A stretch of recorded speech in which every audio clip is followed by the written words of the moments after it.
नमस्कार, knocking-news.com में आपका स्वागत है। कभी कभी तो लगता है कि महामारी पहले आ रही है, टीके की बिक्री का प्रोग्राम पहले शुरू हो रहा है।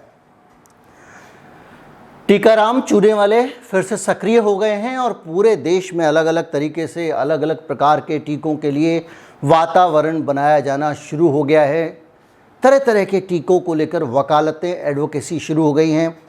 किस किस तरह से अलग अलग जगहों पे खबरें आ रही हैं, अलग अलग जगहों पे एडवोकेसी हो रही है, किस तरह से लोग जा रहे हैं, किस तरह से सरकार पे दबाव बनाया जा रहा है, किस तरह से माहौल बनाया जा रहा है ताकि टीका बिक जाए। आज मैं इसके बारे में बात करूंगा। इसके बारे में मैं आपको समझाने की कोशिश करूंगा कि कहां कहां किस किस तरह से कौन कौन सी एक्टिविटीज़ हो रही हैं जिनके ज़रिए ऐसा लगता है कि देश में टीके की बिक्री बढ़ाने के प्रयास हो रहे हैं। ऐसा मुझे लगता है, ज़रूरी नहीं है कि ऐसा हो, लेकिन मुझे क्या लगता है ये मैं आपको इस वीडियो में बताने की कोशिश करूंगा। कहीं मत जाइए, चैनल को सब्सक्राइब कर लीजिए। मैं अभी हाजिर हुआ।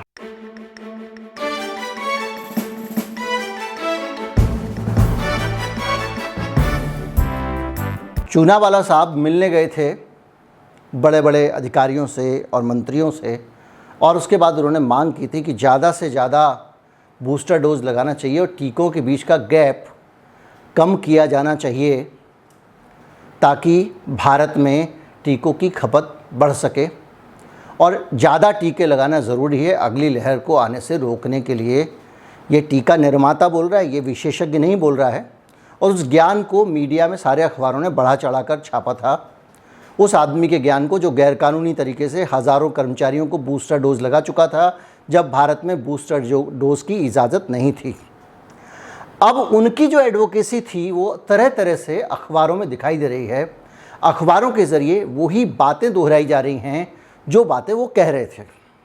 एक खबर टाइम्स ऑफ इंडिया में छपी है जो कहती है कि जैसे जैसे दिल्ली में कोविड के केसेस बढ़ेंगे, जो वैक्सीन के बूस्टर डोज के बीच का जो गैप है वो अगर लंबा है तो वो बूस्ट देने में फेल हो जाएगा। ये खबर टाइम्स ऑफ इंडिया में छपती है। बड़ी खबर है, पूरा 8 कॉलम का एक बैनर। और उस खबर में जो कहा जाता है उसमें कोई हो सकता है कोई स्टडी हुई हो, कोई नया विचार आया हो, तो ऐसा नहीं है। अलग अलग जगहों पे अलग अलग संस्थाएं जो अपने विचार दे चुकी हैं उन विचारों को इस खबर में शामिल किया गया है। इसमें बताया गया है कि इसमें जो एंटीबॉडीज़ है न्यूट्रलाइजिंग, वो 2 डोजेस के अलावा जो दी गई हैं वो 4 से 6 महीने में ख़त्म हो जाती हैं। और अगर आप 9 महीने का गैप दोगे या ज़्यादा लंबा गैप दोगे तो इस बीच में आपको प्रोटेक्शन नहीं रहेगा। अब ये जानकारी, ये ज्ञान, इसको लेकर डिस्प्यूट है विद्वानों में। आप जो कोविड का टीका लेकर आए हैं, ये टीका वायरस मारने की दवा नहीं है। ये टीका जो शरीर की रोग प्रतिरोधक क्षमता एक विशिष्ट वायरस के प्रति पैदा करती है। आपका शरीर उस विशिष्ट वायरस से जब परिचित हो जाता है तो आपके शरीर की जो बोन मैरो है उसमें वो मेमोरी में उसकी पहचान आ जाती है। और उसके ज़रिए जैसे जो पुलिस है उसका जो NCRB का डाटाबेस है उसमें क्रिमिनल का फ़ोटो आ जाए, एक बार आ गया उसके बाद में देश की कोई भी सरकार वो फ़ोटो डाल के सर्च करेगी, देश में कोई भी पुलिस, वो झट से पता चल जाएगा कि ये कौन अपराधी है। इसी तरह से आपकी मेमोरी में जो वायरस का फ़ोटो आ गया एक बार, आपका शरीर जब भी वैसा वायरस आएगा तुरंत पहचान लेगा ये तो कोरोना वायरस है। और वो जो पोलियो का टीका आप पिलाते थे उनमें अंतर है। पोलियो का टीका दिया जाता है, उसका एक लिमिटेड टाइम तक असर होता है, इसीलिए एक साथ देश में सारे बच्चों को दे दो ताकि जहाँ जहाँ वायरस हो उस जगह पे उस वायरस को मारा जा सके। ये फिलॉसफी उस टीके की थी। लेकिन इस टीके में ऐसा लग रहा है कि ये टीका 6 महीने का प्रोटेक्शन देगा, उसके बाद इसका नशा उतर जाएगा तो एक पैग और लेना पड़ेगा।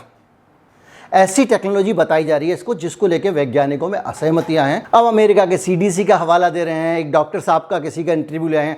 भैया, डॉक्टर इलाज करने के लिए होते हैं।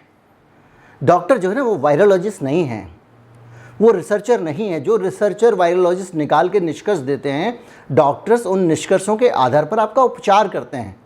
अब वो डॉक्टर का ये साहब ये डॉक्टर है, इनका हमने बयान ले लिया, डॉक्टर कह रहा है तो बात माननी पड़ेगी। नहीं भैया, पंसारी जो है जो आपको दवा दे रहा है ये कह रहा है कि भाई इसको लगा लो, आपको जो है वो चेहरे पे मुल्तानी मिट्टी, इससे फ्रेशनेस आ जाएगी, लेकिन उसने मुल्तानी मिट्टी पर रिसर्च नहीं किया है। वो आपको एडवाइस कर रहा है, रिकमेंड कर रहा है, उसको नॉलेज दी गई है कि कौन सी चीज़ किस काम आती है। लेकिन कौन सी चीज़ किस काम आती है ये पता उसने नहीं लगाया है, ये पता किसी और ने लगाया है, और जिसने और ने वो पता लगाया है उस आदमी की बात को ही माना जाना चाहिए। तो खैर, इसमें कई सारे डॉक्टरों के, कई सारी संस्थाओं के, ये एम्स के डीन रहे हैं, इनकी बात मान लो। अब आप कहेंगे मैं डॉक्टर संजय रॉय का इसलिए जिक्र करता हूँ कि वो एक्सपर्ट हैं, ये लोग एक्सपर्ट नहीं हैं। ये इनकी बात मान लो, ये फोर्टिस के डॉक्टर हैं, इनकी बात मान लो, ये हार्ट स्पेशलिस्ट है, हमेशा ज्ञान देते रहते हैं बैठ के, भाई क्यों देते हो, तुमको क्या पता है इसके बारे में, इनकी बात मान लो। और ऐसी 4 लोगों का बयान इकट्ठा कर लिया और उसको बना दिया खबर।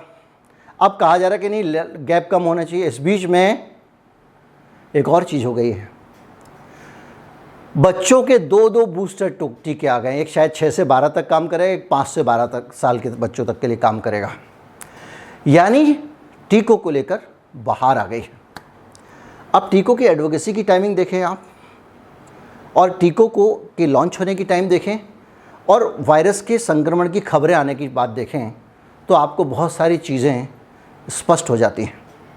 इसी समाचार पत्र ने, इसी अखबार ने एक खबर पिछले दिनों और छापी थी, और उस खबर में उन्होंने ये कहा था कि जो बच्चे अस्पतालों में, इसने नहीं बहुत सारों ने छापी थी, कि दिल्ली में जो बच्चे भर्ती हैं कोरोना वायरस के कारण, उनमें तीन मरीज़ों में से एक बच्चा है। यानी 33% जो पेशेंट अस्पतालों में भर्ती हैं कोरोना के, वो बच्चे हैं। यानी 3 लोग अगर अस्पताल में भर्ती हैं तो उनमें से एक बच्चा है। जब ये हेडलाइन लगेगी तो आप क्या समझेंगे? आप कहेंगे बच्चों में कोरोना फैल रहा है। और यही एग्जैक्ट हेडलाइन छापी गई है। इस हेडलाइन को अलग अलग अखबारों ने छापा और लोगों के दिमाग में ये बिठाने की कोशिश की कि इस बार कोरोना बच्चों को ज़्यादा प्रभावित कर रहा है, और उसके 2-3 दिन बाद बच्चों का टीका आता है। अब आप कहेंगे कि खबर छपी है तो होगा, तो उसकी हकीकत ये है कि ये जितने लोग भर्ती हुए हैं ये कोमॉर्बिडिटी वाले हैं। अब कोमॉर्बिडिटी वाले क्या होते हैं? मैं दिल का मरीज हूँ, मेरे दिल में दर्द हुआ, मैं अस्पताल में भर्ती हुआ, जांच की तो कोरोना का वायरस भी मेरे अंदर पाया गया, लेकिन मेरे भर्ती होने का कारण कोरोना है ये ज़रूरी नहीं है। मेरे किडनी में प्रॉब्लम है, मैं अस्पताल गया, भर्ती हुआ, जांच की, पॉजिटिव भी निकल आया, तो ये कोमॉर्बिडिटी है। ऐसी स्थिति में कोरोना, ये माना जाता था कि ये कुछ खास तरह की कोमॉर्बिडिटीज़ में, सब में नहीं, कोरोना घातक हो सकता है, इसलिए अस्पताल में रख लिया जाता है। इसका मतलब नहीं है कि कोरोना के इन्फेक्शन के कारण समस्या बढ़ गई और उसको अस्पताल में भर्ती कराया गया, लेकिन खबर को बदल दिया गया। इससे पता चलता है कि हमारे देश में खबरों के साथ ऐसा लगता है, पता चलता है नहीं, मुझे नहीं पता, मैं क्यों किसी पे आरोप लगाऊं, लेकिन मुझे ऐसा लगता है कि कुछ ना कुछ गड़बड़ है दया, ये आपस में कुछ ना कुछ है। वरना अखबार एग्जैक्टली उसी एंगल से खबरें क्यों उठाएं जो बाज़ार को, जिससे आने वाले दिनों में फ़ायदा मिलने वाला है। स्टेरॉइड को भी बहुत सारा ग्लोरीफाई किया गया, इसमें कोई शक नहीं है कि स्टेरॉइड जो है वो एक तरह की रामबाण दवा होती है। जब कोई दवा काम ना करे तो मदद करती है, और आपको भी अगर कोई डॉक्टर स्टेरॉइड दे रहा हो उससे चर्चा ज़रूर कर लें, लेकिन इसका मतलब ये नहीं है कि आप मना कर दें मैं स्टेरॉइड नहीं लूँगा, क्योंकि बहुत सारे मामलों में जब सारी दवाओं के हाथ से चीज़ें निकल चुकी होती हैं तो स्टेरॉइड इस्तेमाल करनी होती है।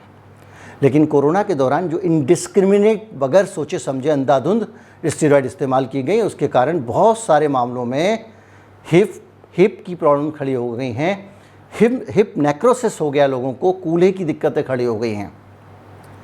ये खबर अंडरप्ले, ये खबर बड़ी नहीं लगाई अखबारों ने, ना उन्होंने उसको ज़्यादा तरजीह दी है। क्यों नहीं दी, इससे आप अंदाज़ा लगा लीजिए। अब सिर्फ इतना मैं आपको कहना चाहता हूँ, आज का दौर बाज़ार का दौर है, और जो भी होता है वो बाज़ार जो है वो ही तय करता है, बाज़ार के हितों में ही होता है। और अब हम देख रहे हैं कि वैक्सीन के बीच का गैप कम किया जा रहा है। जब टीके उपलब्ध नहीं थे तो गैप बढ़ाया गया था, तब मैंने ये सवाल उठाया था कि भैया ये गैप जो आप बढ़ा रहे हो इसके पीछे कारण क्या है? तो हमारे एन.के. अरोड़ा साहब और बहुत सारे बड़े बड़े लोगों ने बयान दिया था कि दोनों कारण हैं, टीके की कमी भी कारण है और वैज्ञानिक कारण भी हैं।